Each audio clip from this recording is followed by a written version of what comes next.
Hello everyone, my name is Sarafi and I'm happy to meet you all. And today we're going to be talking about Rokkets.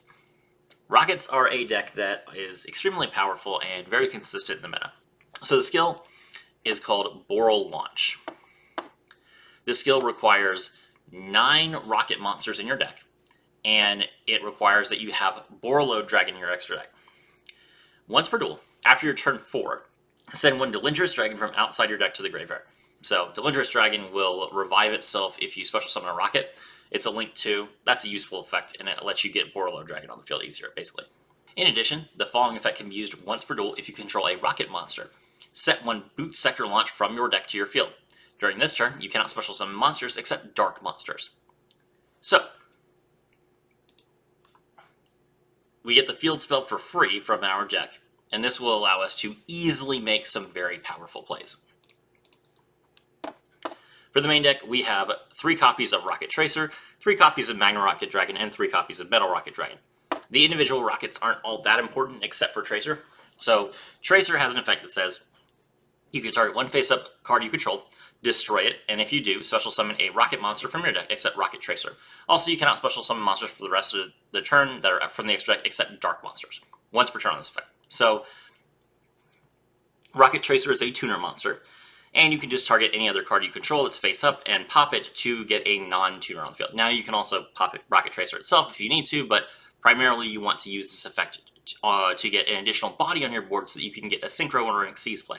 All of the cards that we're playing are level 4, so you can either use them to make a Synchro 8, or you can go to a rank 4 Xyz, all dark. This is very good. This card is extremely good, and you will see it used all the time in Rockets, primarily to dodge disruption and to set up additional resources. Magna Rocket and Metal Rocket, there's not really much of a point to go over these cards. Basically, they're level 4 monsters. If they get destroyed, then during the end phase, you can summon a different monster from your deck, usually Rocket Tracer, and continue your plays then. Rapid Trigger. This is a quick play fusion spell. Fusion summon one fusion monster from your extra deck by destroying fusion monsters on materials listed on it from your field, but it can only attack monsters special summon from the extra deck. Also, it is unaffected by activated effects from any other monster special summon from the extra deck. You can only activate one Rapid Trigger per turn. So it's like Polymerization, but it's a quick play spell, and you can only use materials on the field to play it.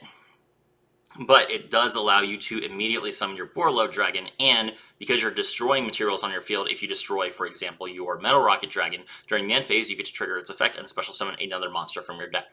That's really good. Boral Furious Dragon is a very good card. It's not the best way to make this card, but having one copy of Rapid Trigger just to respond to your opponent's AoE is really nice. We're playing a ton of back row in the deck. I'm not going to go over each individual card, but we got 3 Book of Moons, 3 Crackdowns, 1 Warning Point, 2 Phoenix Chains, 2 Needle Ceilings, and 1 Necro Fusion. Phoenix Chain, the main thing to talk about with this card is it is faced upon the field, so you can pop it with Rocket Tracer, so it's an additional body after you've used the Negate. Pretty nice. Necro Fusion. Fusion summon 1 fusion monster from your extra deck by banishing materials on it face down, but it cannot attack this turn, so that's an easy way to get out Boral Furious Dragon by using cards you've already used for Synchro or Xyz plays. The field spell, which we set from our skill, is called Boot Sector Launch. All your rockets gain 300 attack and defense, and once per turn, you can activate one of these effects. Special summon up to 2 rocket monsters with different names from your hand in defense position. This is how you will primarily build a board on turn 1. And if your opponent controls more monsters than you do, special summon rockets with different names from your graveyard and defense position up to the difference. This is why we play so much back row. If we can survive turn 1 and our opponent wipes our board, we can just use their board and our field spell to rebuild our board. So we don't need to draw that many monsters, especially since we're special summoning more from the deck. So our hand and our deck needs to be almost all back row. This is very efficient. This is why the deck is so successful, and you see the deck topping all the time in tournaments. Last card is Quick Launch. Special summon a rocket monster from your deck, but it cannot attack, also destroy it during the end phase. This is not once per turn. This is a very good card, and you can chain Rocket Tracer to this card, destroy the Quick Launch with the Rocket Tracer, allowing you to then get the benefit of Rocket Tracer of special summoning an additional monster from your deck, and that doesn't negate Quick Launch because it's a quick play spell, so you're not negating the effect, you're just destroying the card, so you can get an extra use of your Rocket Tracer. It's really nice.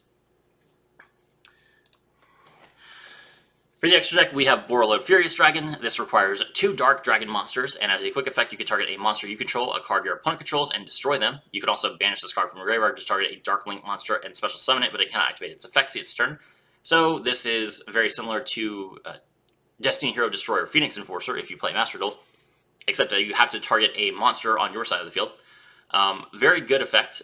It also does require that you target as opposed to just destroying 2 cards, so that's a little bit less good than DPE, but still, it's a very solid effect, especially since you can special summon it during your opponent's turn at instant speed with Necrofusion. So make this card, pop your opponent's cards. If you make Borreload Dragon, you can revive it with Borreload Furious Dragon. It's a fine effect. Draco Berserker of the Tenyi. When your opponent activates a monster effect, you can banish it, and when it destroys an effect monster by battle, you can absorb its attack points and attack another monster. Just a really good card. It allows you to set up basically a semi-negate. Some monster effects don't really care if the effect resolves if the monster itself leaves the field. We'll see that in the replay. So Berserker of the Tenyi is a very good card, and you will play it a lot. Void Ogre Dragon, this is Berserker of the Tenyi's twin. Basically, you're going to make one or the other on turn 1, and it just depends on the matchup. In matchups with a lot of monsters, such as Tenyi or Speedroids, you will use Draco Berserker to banish their resources so that they can't make a lot of Synchro or Link plays. Void Ogre Dragon is better against Fusion decks, because you can just stop the fusion. Dark Rebellion Xyz Dragon, just a good card. Allows you to beat a lot of enemies, allows you to win a lot of fights, and there's not really a better Xyz to put here that's dark, so I like it. Evil Swarm Nightmare, this is your other card going first. The ideal board is either Draco Berserker of the Tenyi or Void Ogre Dragon, depending on the matchup, and Evil Swarm Nightmare. And then at least 1 or 2 cards set face down. If you can set the Necrofusion, it's even better, because then you can bring out the Borreload as well, and Evil Swarm Nightmare with no materials is an excellent target for Borreload to pop. When your opponent special summons a monster, except during the damage step, you can detach 1 material from this card and change that monster face down. This is not once per turn, so you can easily control your opponent's entire board, and if they special summon a bunch of materials for things, like for Xyz summoning or Link summoning, you set them face down, your opponent actually runs out of space. So even if they could continue their plays, they don't have room on the board to summon more than 1 face-up monster. If you set 2 of them face down, they will be stuck. It's a very good card. Number 70, Malevolent Sin. Once per turn, you can detach a material from this card, target 1 monster your opponent controls, and banish it until their next standby phase. And if this attacks, you can increase its rank by 3 and make it gain 300 attack points. This is a card you will use to go for lethal. It has 2,400 attack points. Rokket Tracer has 1,600 attack points. The other Rockets have more attack points, so as long as you can get Malevolent Sin and 1 Rokket face up on the field, and you banish 1 of your opponent's monsters, you can attack them directly for gain. This is probably the card that you will make the least, but it is also the card that will help you out the most frequently when you're not expecting it. So it's better to have it and not use it than it is to not have it.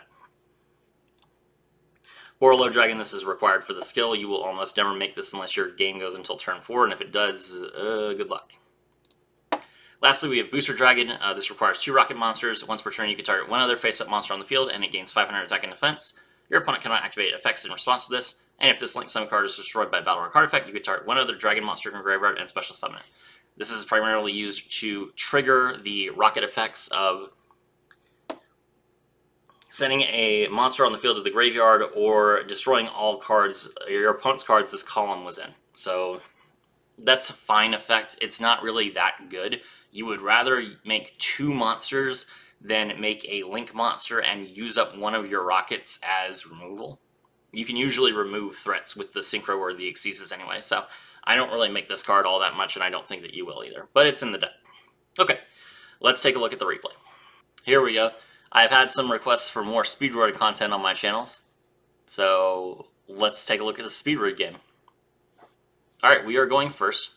We have 2 Rokket Tracers in our hand. Now, the Boot Sector launch only lets us special summon Rockets of different names, so this is not going to be that efficient. I actually should have, in this instance, normal summon the Rokket Tracer first to pop the quick launch and get an additional card. That would have saved my field spell, but I was only looking at the number, not the names of the cards. Don't do this. You should have normal summon Rokket Tracer, then popped the quick launch. Anyway, special summon Magna Rokket from deck, then that lets me activate the skill to set the Boot Sector launch. Boot Sector launch, special summon Rokket Tracer from hand. Rokket Tracer pop, special summon a Metal Rocket from deck. I have to pop the field spell so that I can have 4 materials, and then I will Xyz a Rocket Tracer and a Metal Rocket into the Evil Swarm Nightmare in defense position.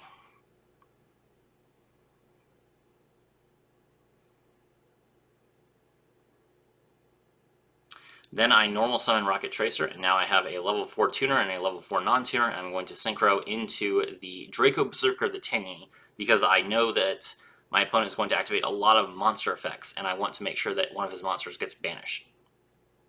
Then I set the Book of Moon. That is another good removal card. My opponent's turn, he is going to special summon Terror Top, and I will immediately Draco Berserker this, because even though Terror Top's effect will resolve to let him search a card like Takatamworg, for example, he needs to have a wind monster on his side of the field to resolve that effect, so I want to make sure that he has no monsters on his side of the field at the moment. This forces him to search double Yo-Yo and actually commit to his normal summon. He's going to activate the skill, send the red-eyed dice to the graveyard, and normal summon double Yo-Yo. Double Yo-Yo's effect activates, and he's going to special summon his Speedroid Red-Eye Dice.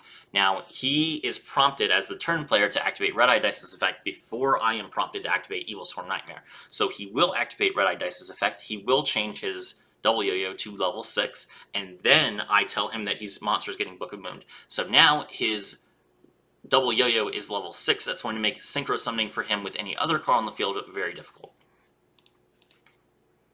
Evil Swarm Nightmare set the Red-Eye Dice face down.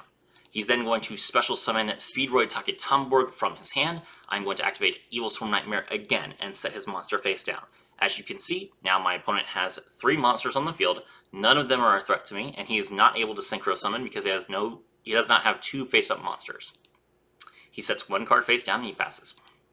Alright, I set my warning point face down and I attack into his monster.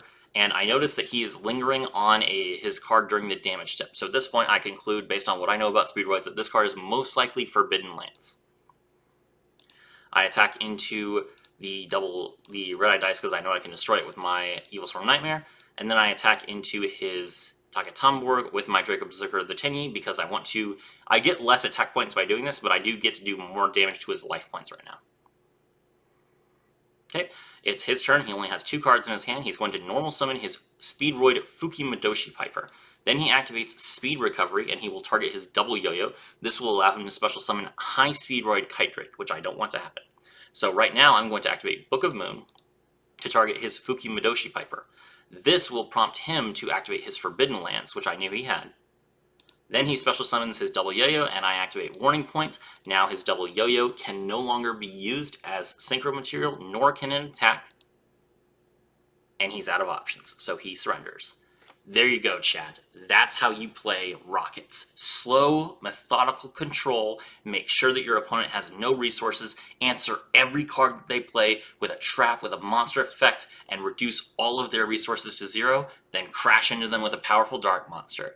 My name is Serafi, and I was thrilled to have you all with me.